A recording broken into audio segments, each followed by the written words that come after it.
नमस्कार। आज हम एक बहुत ही जरूरी विषय पे बात करने जा रहे हैं। हमारा दिल। अक्सर हम ये सोचते नहीं, पर हमारी जीवन शैली और खानपान दिल से जुड़ी बड़ी बड़ी बीमारियों को कंट्रोल करने में कितनी अहम भूमिका निभा सकते हैं। तो चलिए साथ मिलकर समझते हैं कि हम अपने दिल को सेहतमंद कैसे रख सकते हैं। आज की हमारी चर्चा में सबसे पहले हम देखेंगे कि हाई ब्लड प्रेशर को कैसे मैनेज किया जाए। फिर हम सीने में उठने वाले दर्द यानी एंजाइना को समझेंगे। इसके बाद बात होगी कि हार्ट अटैक के बाद डाइट कैसी होनी चाहिए।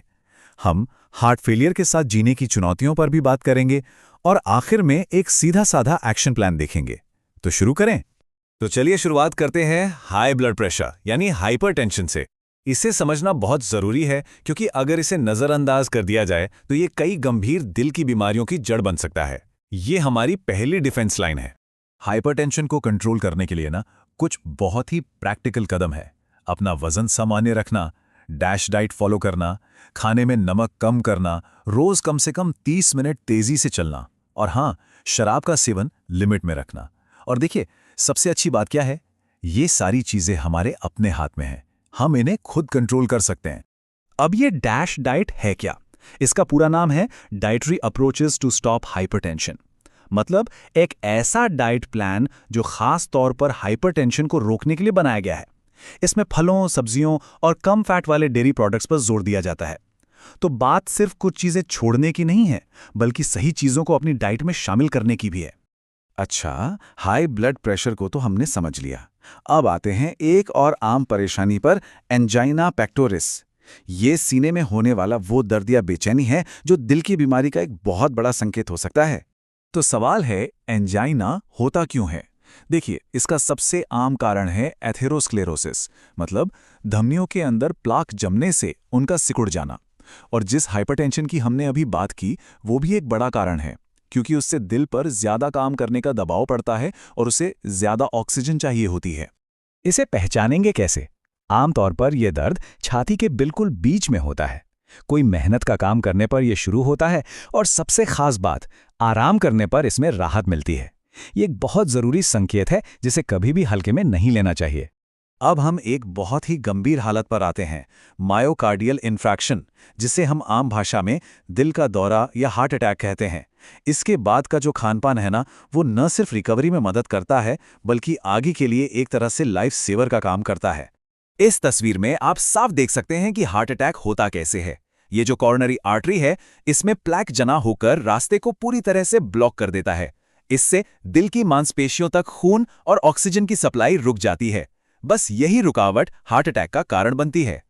हार्ट अटैक के बाद डाइट के 4 मेन टारगेट होते हैं। पहला, जो दिल घायल हुआ है उसे आराम देना। दूसरा, शरीर को पूरा पोषण देना ताकि वो जल्दी ठीक हो सके। तीसरा, एक हेल्दी वजन पाना। और चौथा, जो शायद सबसे जरूरी है, वो है दोबारा अटैक के खतरे को रोकना। तो खाने पीने में सही चुनाव करना बहुत ज़्यादा ज़रूरी हो जाता है। जैसे कि दूध के प्रोडक्ट्स में फुल क्रीम दूध या पनीर के बजाय स्किम्ड दूध लेना बेहतर है। जहाँ तक मांस की बात है तो ऑर्गन मीट और सॉसेज से बचें और मछली जैसे समुद्री खाने को अपनी डाइट में शामिल करें। ये छोटी छोटी बातें बड़े फैसले लेने में मदद करती हैं।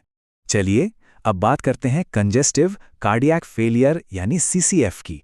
ये दिल की एक लंबी और गंभीर बीमारी है जिसके लिए लगातार और बहुत ही सावधानी से देखभाल की जरूरत पड़ती है। कोई कैसे पहचाने कि उसे हार्ट फेलियर की समस्या हो सकती है? इसके आम लक्षण क्या हैं? आइए इस पर एक नज़र डालते हैं। इसके लक्षण काफी साफ होते हैं, जैसे बहुत ज्यादा थकान और कमजोरी लगना, पैरों और टखनों में सूजन जिसे इडीमा कहते हैं, लेटने पर भी सांस लेने में दिक्कत होना और शरीर में पानी जमा होने की वजह से वजन का अचानक बढ़ जाना। ये सब इस बात के संकेत हैं कि दिल ठीक से खून पंप नहीं कर पा रहा है। हार्ट फेलियर में एक बहुत बड़ी चुनौती होती है इडीमा, मतलब शरीर में पानी का जमा हो जाना। तो ऐसे में सवाल ये उठता है कि मरीजों को कितना पानी या कोई और लिक्विड लेना चाहिए। इसे कैसे मैनेज किया जाता है? अच्छा, तो इसके लिए एक बहुत ही खास फॉर्मूला इस्तेमाल किया जाता है। डॉक्टर्स पिछले 24 घंटे का यूरिन आउटपुट मापते हैं, उसमें 500 मिलीलीटर जोड़ते हैं जो शरीर की बेसिक ज़रूरत है, और अगर दस्त या उल्टी से कोई एक्स्ट्रा लिक्विड लॉस हुआ है तो उसे भी जोड़ा जाता है। ये लिक्विड इंटेक को कंट्रोल करने का एक बहुत ही सटीक तरीका है। तो हमने अलग अलग बीमारियों को समझ लिया है। अब इन सारी जानकारियों को एक साथ लाकर एक सीधा साधा हार्ट हेल्दी एक्शन प्लान बनाते हैं। यह हमारी आज की पूरी बातचीत का निचोड़ है।